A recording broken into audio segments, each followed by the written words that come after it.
Hello everyone. Welcome back to the another tutorial. इस tutorial में आपसे मैं क्या डिस्कस करूँगा, स्क्रीन पे देख क्वेश्चन देख के आपको पता चल गया होगा.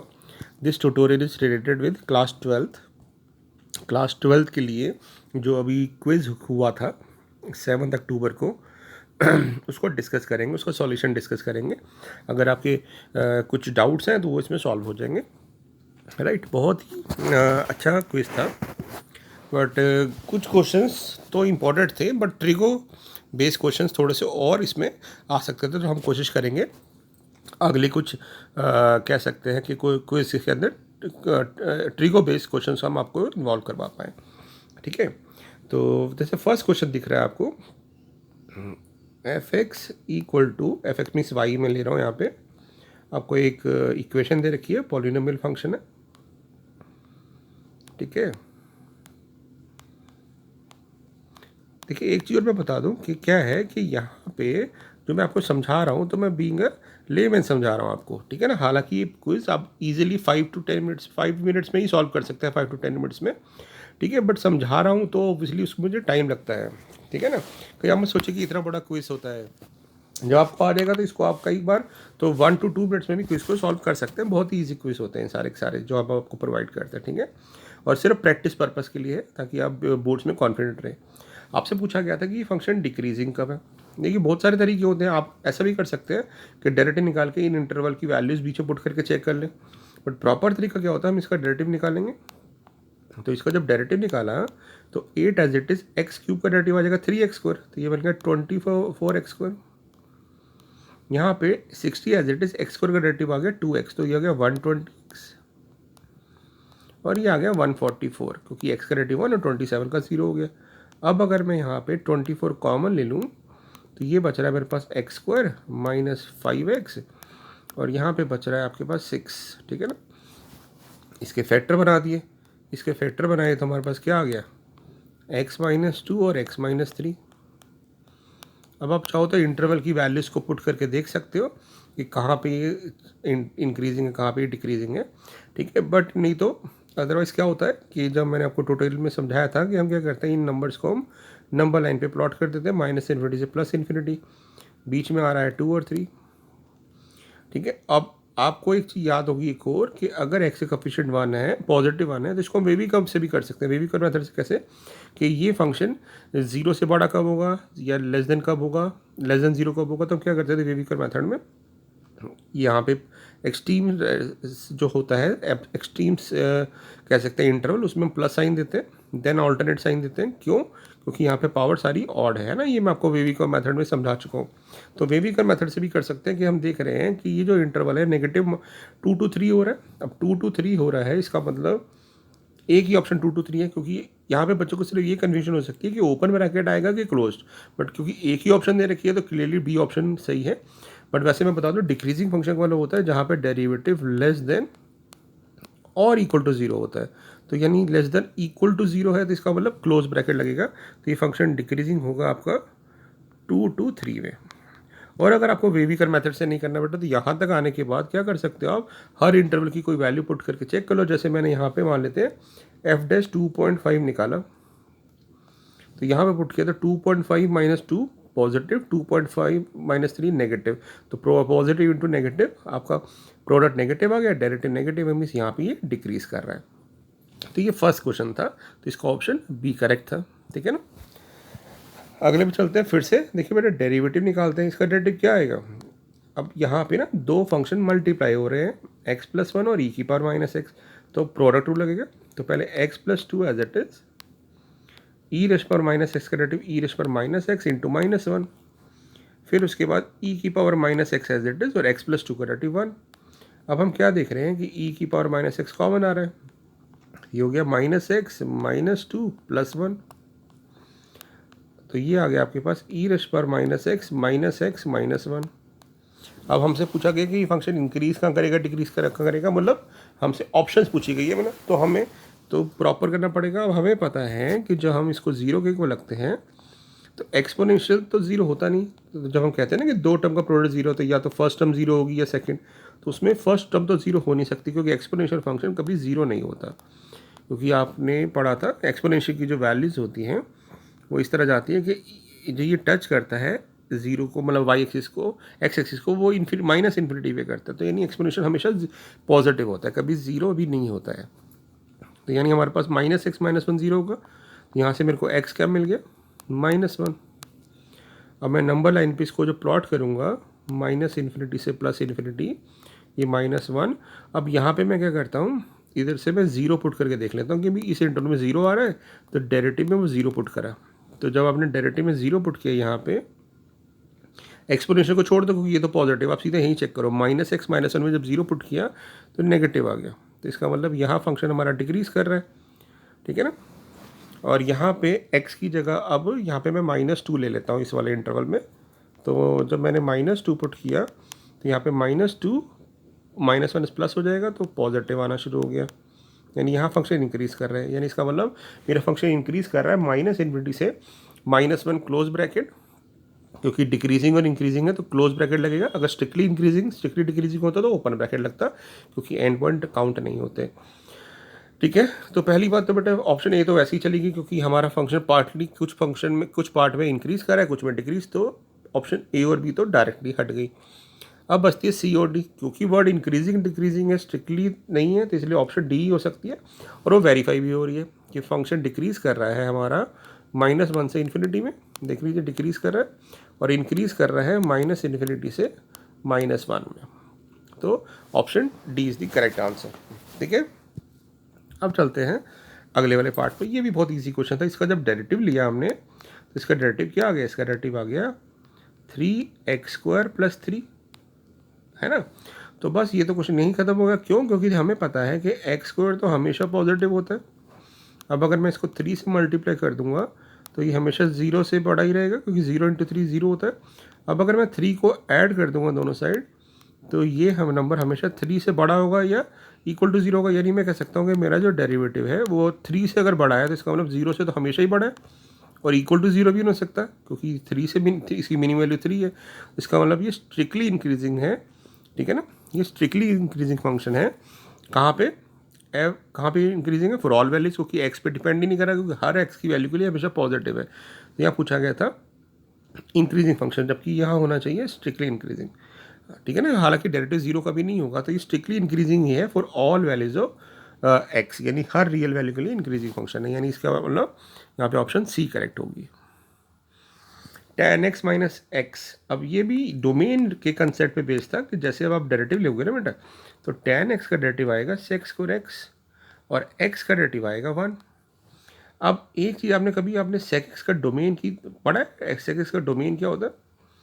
sec x का डोमेन होता है बेटा, मतलब रेंज की बात कर रहा हूँ, सॉरी रेंज की बात कर रहा हूँ। तो sec x की रेंज क्या होती है, -∞ से -1 यूनियन 1 to ∞। मतलब sec x के जो आंसर्स होते हैं वो कभी भी -1 और 1 के बीच में लाई नहीं करते। कभी हमने जब ग्राफ बनाया हो ना, तो जैसे ये 1 और ये -1 है, तो यहाँ पे ऐसे ही चाहते हैं इस तरह से, मतलब ये इधर होगा या ऐसे होगा, अलग अलग चलते हैं। यानी कभी भी इस रीजन में नहीं आते, -1 से 1 के बीच में टच करते हैं जरूर ये 1 पे और -1 पे, बट उसके बीच में नहीं आते। इसका मतलब क्या है कि जो sec² x है वो हमेशा 1 से बड़ा ही होता है ना। अगर मैं sec x की बात करूँ तो sec x -1 से 1 नहीं आएगा, यानी 1 से बड़ा होगा और -1 से छोटा होगा। बट अगर मैंने स्क्वायर कर दिया तो 1 से बड़ा ही रहेगा, नेगेटिव वैल्यू सारी पॉजिटिव हो गई। तो sec² हमेशा 1 से बड़ा रहता है। तो अगर sec² 1 से बड़ा होता है तो इसका मतलब sec² -1 हमेशा 0 से भी बड़ा होगा। तो ये मेरे पास डेरिवेटिव आ गया, यानी डेरिवेटिव हमेशा 0 से ग्रेटर होगा। तो इसका मतलब क्या है, ये हमेशा इंक्रीज ही करेगा, ठीक है। तो ये क्वेश्चन भी बहुत ईजी था। अब चलते हैं नेक्स्ट क्वेश्चन पे। जब इसका डेरिवेटिव लेंगे तो x का डेरिवेटिव हो जाएगा 1 और ex का डेरिवेटिव हो जाएगा ex, और इस वाले पार्ट में x नहीं आ रहा तो कांस्टेंट है, इसका डेरिवेटिव 0। अब अभी मैंने आपको बताया था कि एक्सपोनेंशियल फंक्शन जो होता है वो हमेशा पॉजिटिव होता है ना। तो अब यहाँ पे पूछा बेटा कि ये इंक्रीज़ कब करेगा। अब इंक्रीज़ का मतलब डेफिनेशन क्या है कि f' 0 से बड़ा कब होगा, ठीक बात है। तो इसका मतलब 1 - ex 0 से बड़ा कब होगा। तो मैं इसको रीअरेंज कर लेता हूँ, 1 को e⁻x लिख देता हूँ, ठीक है ना। मतलब 1 e⁻x को उधर ले गया। अब 1 को मैं ऐसे लिख सकता हूँ e⁻0। तो बेस सेम है तो पावर कंपेयर करेंगे तो ये आ जाएगा आपके पास कि ये इंक्रीजिंग होगा इस इंटरवल पे, क्योंकि 0 मोर देन एक्स, यानी एक्स 0 से छोटा होगा तभी इंक्रीज करेगा, ये यही कह सकते हैं बट, है ना। तो नहीं तो इसको आप ग्राफ से भी चेक कर सकते हो। देखो अभी मैंने बताया था आपको कि एक्सपोनेंशियल ग्राफ ऐसे जाता है, और ना ये 1 कब टच करता है, ये 1 टच करता है जब x जो होता है 0 होता है, क्योंकि e की पावर 0 1 हो जाता है, यानी x 0 पे ये 1 हो जाता है।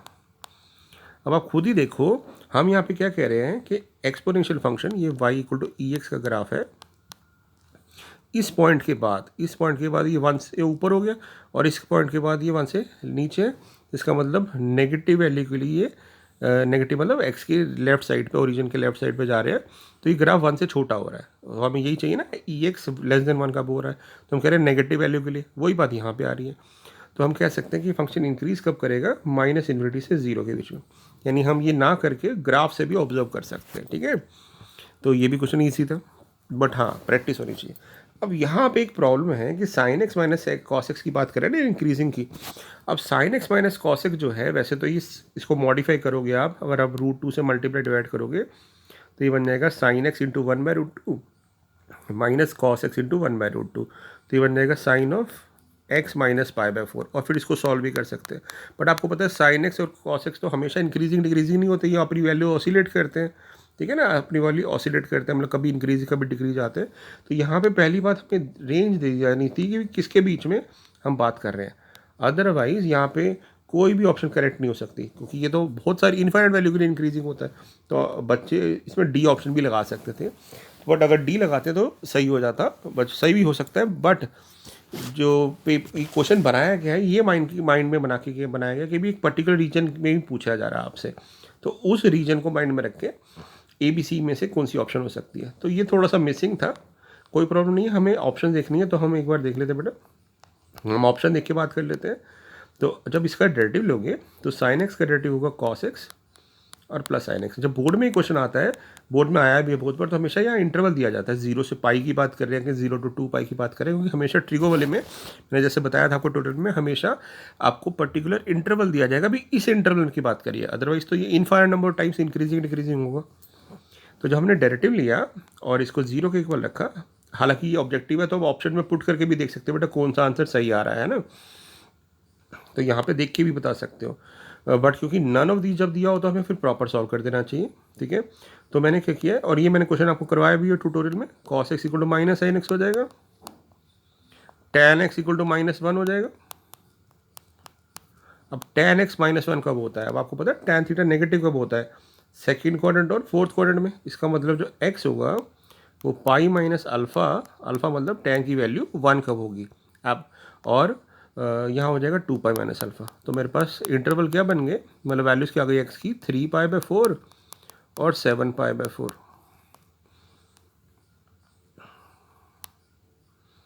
अब इसके इंटरवल पे मैं पुट कर देता हूँ 3 पाई/4 और 7 पाई/4। अब जैसे मैंने आपको बताया कि हम इसमें वैल्यूज़ को पुट करके भी देख सकते हैं और वेवी का मेथड से भी कर सकते हैं। तो हम ऑब्जर्व करेंगे कि यहाँ पे ना प्लस माइनस प्लस आ रहा है, अदरवाइज आप पुट करके देख लो। यहाँ पे मैंने जैसे 3 पाई/4 का मतलब हो गया 3 इंटू 45 135 डिग्री, और ये हो गया 7 इंटू 45 तो 315 डिग्री। तो इसके बीच में पाई पुट करके देख लेता हूँ मैं, तो क्या आ रहा है, f' pi cos pi plus sine pi, तो कॉस पाई -1 होता है, यानी यहाँ डिक्रीज़ कर रहा है और यहाँ पे ये इंक्रीज़ कर रहा है और यहाँ पे इंक्रीज़ कर रहा है। तो हमारा फंक्शन इंक्रीज़ कहाँ कर रहा है। अब देखो फिर से वही प्रॉब्लम होगी ना कि मेरे को रेंज नहीं दी थी, तो रेंज तो -∞ से इन्फिनिटी नहीं हो सकती, तो कोई रेंज जरूर दी जानी चाहिए कि कहाँ की बात कर रहे हैं हम। अब क्योंकि यहाँ पे 0 2 पाई था, इसलिए हमें इसको 0√2 पाई लेना पड़ेगा, इसलिए मैं कह रहा हूँ कि यहाँ पे 0 से 2 पाई दिया होना चाहिए था। चलिए अब बात करते हैं, तो कहाँ इंक्रीज़ कर रहा है, इस वाले इंटरवल पे 0 to 3 पाई/4 और 7 पाई/4 तो 2 पाई, तो हमें दिख रहा है कि क्वेश्चन नंबर इस क्वेश्चन के अंदर बी ऑप्शन करेक्ट हो सकती है, ठीक है। तो इस तरह करते हैं क्वेश्चन, ये करा हुआ सेम क्वेश्चन मैंने आपको टोटल में करवाया भी था।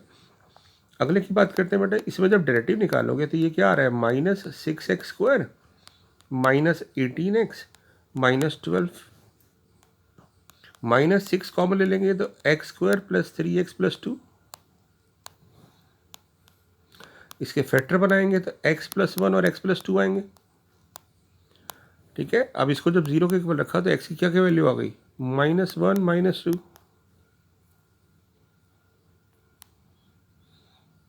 तो -2 प्लॉट कर दिया और -1 कर दिया।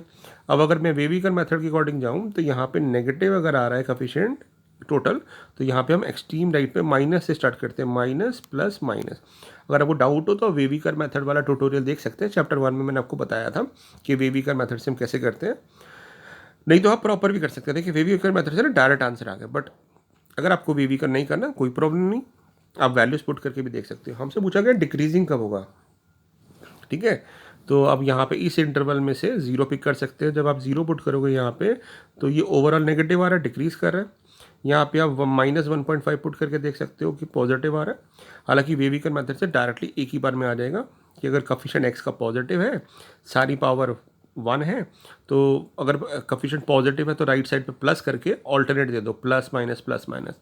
अगर यहाँ पे जो हाईएस्ट कफिशिएंट है एक्स का, उसका कफिशिएंट अगर नेगेटिव है तो नेगेटिव से स्टार्ट करो, और अगर सारी पावर पॉजिटिव है, 1 है वो भी, सारी पावर पॉजिटिव है मतलब 1 है बेसिकली, मैं 1 की बात कर रहा हूँ, तो माइनस से स्टार्ट करो, माइनस प्लस माइनस, और ऐसे चलता रहेगा। कब करना है, जब x की पावर n का कफिशिएंट नेगेटिव हो, और अगर x की पावर n का कफिशिएंट पॉजिटिव है तो प्लस माइनस ऐसे चलता रहेगा, ठीक है। ये वे भी कवर कर चुका हूँ, तो इस पर ज़्यादा टाइम नहीं खराब करते, हमें सिर्फ बताना है कि डिक्रीज़ कहाँ कर रहा है। तो डिक्रीज़ बेटा 2 इंटरवल पे कर रहा है, तो 2 इंटरवल तो वैसे ही दे रखे हैं यहाँ पे, ठीक है ना।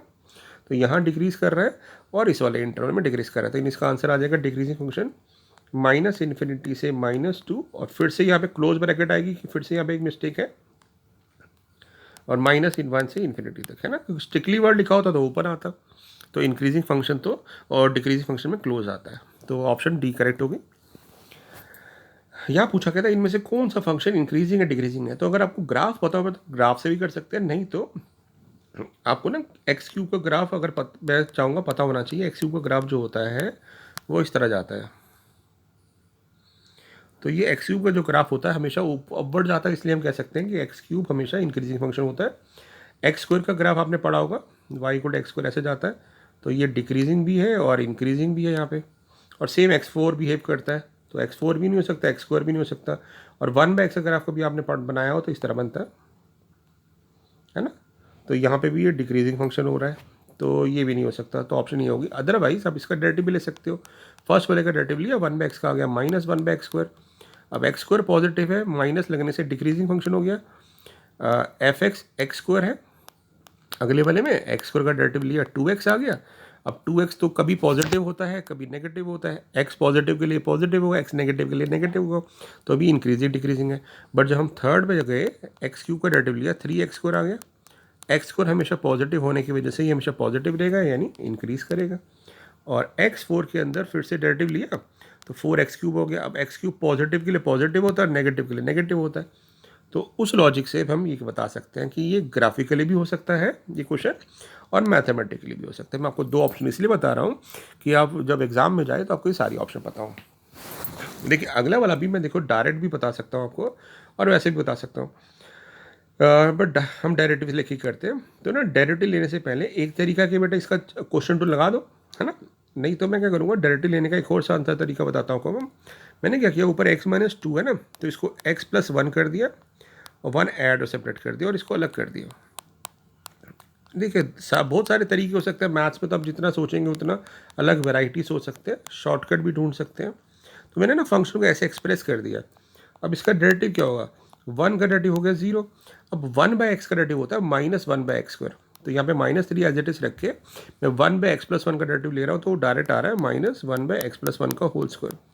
आप क्वोशिएंट रूल से करेंगे तब भी वही आएगा, कुछ यूनिक नहीं आएगा, यही आएगा, मतलब यूनिक ही आएगा, मतलब ऐसा ही आएगा, कुछ डिफरेंट नहीं आएगा आपका आंसर ना। तो f'(x) ही आ गया। अब आप देखो बेटा नीचे जो है x+1 का होल स्क्वायर हो रहा है, यानी होल स्क्वायर तो हमेशा पॉजिटिव होता है, तो हम कहेंगे भी x+1 का होल स्क्वायर तो हमेशा पॉजिटिव है, इसका मतलब डेरिवेटिव मेरे पास हमेशा ग्रेटर देन 0 ही आएगा, ठीक बात है, और कभी 0 के इक्वल भी नहीं हो सकता, ठीक है। तो ये इसका मतलब हो गया हमेशा हमेशा पॉजिटिव ही होगा। अब यहाँ पे फिर से बहुत एक प्रॉब्लम थी, इंक्रीजिंग दिया हुआ है, हम यहाँ कहेंगे कि ये हमेशा स्ट्रिक्टली इंक्रीजिंग फंक्शन होगा, कभी ये इक्वल टू 0 भी नहीं हो सकता, यानी स्ट्रिक्टली इंक्रीजिंग की बात कर रहे हैं। तो यहाँ पे स्ट्रिक्टली इंक्रीजिंग फंक्शन है, तो हम कह रहे हैं हर वैल्यू के लिए हो रहा है।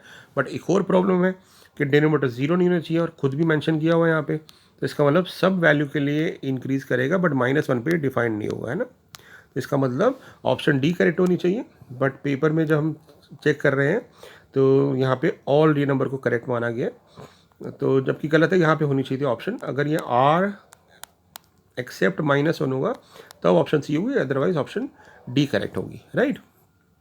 बट आई थिंक बच्चों को सी पे आंसर मिल गए हैं, क्योंकि आई थिंक जब पेपर सेट किया गया है तो उन सोच ये सही, आई थिंक उनके माइंड से निकल गया होगा।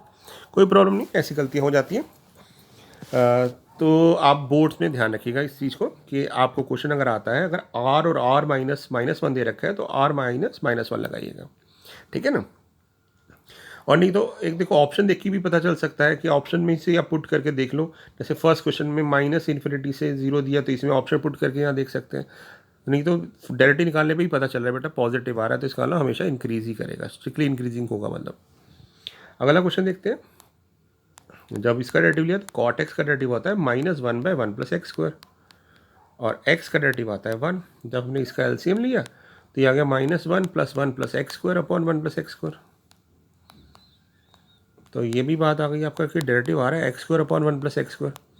अब ये भी x² है, ये भी x² है, इसका मतलब f' हमेशा 0 से बड़ा होगा या इक्वल टू 0 होगा x0 पे। अब आपसे पूछा गया कि ये फंक्शन इंक्रीज़ कहाँ कर रहा है, तो इंक्रीज़ तो हम कह रहे हैं भाई हर जगह कर रहा है, क्योंकि ये x² पे डिपेंड कर रहा है, यानी हर बार पॉजिटिव आंसर आएगा, तो ऑप्शन सी करेक्ट हो गई। तो इस तरह से हम इसको कर सकते थे, क्वेश्चंस अच्छे थे, ठीक है। तो आप इन सबको रिवाइज करिए, कोई डाउट्स हो तो दोबारा ट्यूटोरियल को देखिए, और फिर भी डाउट हो तो आप मैसेज कर सकते हैं, ठीक है। थैंक यू सो मच, मिलते हैं अगले ट्यूटोरियल में।